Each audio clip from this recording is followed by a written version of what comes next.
omunye wethu oyi-celebrity esasimbonga ke sithi siyabonga umsebenzi wakho omuhle awenzayo.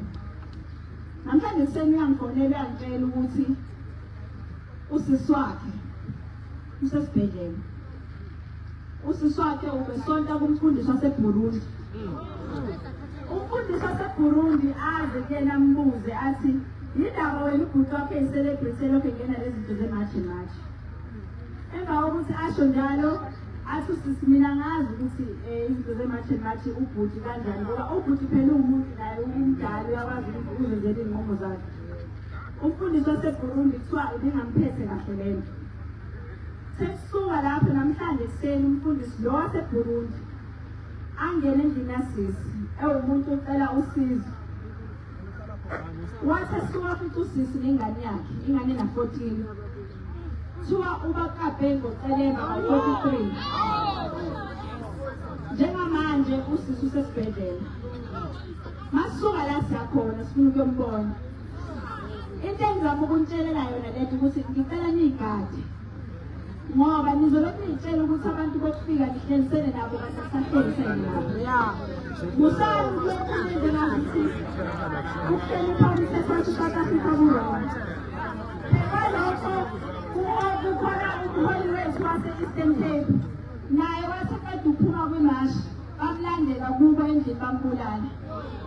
Uyafihlwa nje kule weekend. Umholi owahamba phambili le e-Eastern Cape.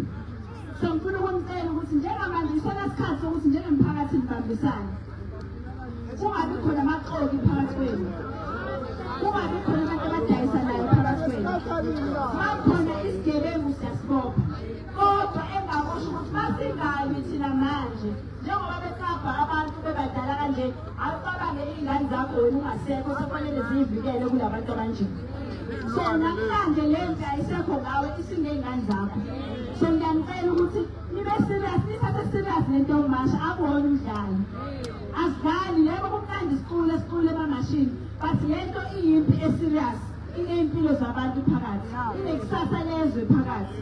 So njengoba sila asiqhubeke phambili lomzabalazo siwuhloniphe umthetho kodwa nomthetho awusihloniphe nathi. Hayi-ke wengane zawethu impela ezinjalo iy'ndaba ke ezingekho zinhle neze bedluliswa yena-ke umsunguli-ke weMartian March ku-Jason Kham wesimo-ke sithe sahlela-ke omnyaka usisi-ke ngenkathi-ke ehlasela kokufika-ke kodaba phana-ke eBurundi ngoba-ke emluyisele ukuthi-ke ubhuti wakhe-ke wabonakala phana-ke kuyona-ke imashi okubhuti wakhe aphinde-ke abe yi-celebrate ke mbuzo ukuthi ke kungani ke ubhuti wakho ke yona ke le ndaba ke yi-Martian March bafowethu impela thina ke simbosile MTV sithi bafowethu ke hlebe phasi ngedolo sithi nje qushe idibane kuyona ivideo elandelayo.